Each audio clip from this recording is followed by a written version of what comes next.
সালাম আলাইকুম প্রিয় বন্ধুরা, এটাকে বলে কলা গাছ। যে কলা গাছগুলা এই পৃথিবীতে একটা গাছে একবারই ফল দেয়, এটার নাম হলো কলা গাছ। মানুষ অনেকবার বলে যে একবার ফল দেয় সেই গাছের নাম কি, সেটা হলো কলা গাছ। দ্বিতীয়বার ফল দেয় না। তো ভাই, আমরা একটা প্লটে আইসা এই গাছগুলা দেখতে পেলাম, বিভিন্ন ধরনের গাছ। সেখানে আপনার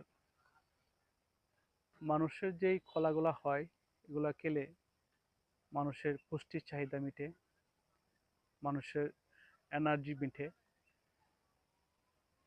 এখানে আরেকটা জিনিস আছে, সেটা হলো লাউ গাছ। ডুগাগুলা এত সুন্দর, এত সুন্দর, এত অসাধারণ যে বলার কোনো অপেক্ষা রাখে না। এটা আপনি যেভাবে রান্না করে খান না কেন, সেটা কিন্তু অনেক সুস্বাদু হবে। সেই সুস্বাদু কেবল কখনো ভোলা যাবে না। আসসালামু আলাইকুম।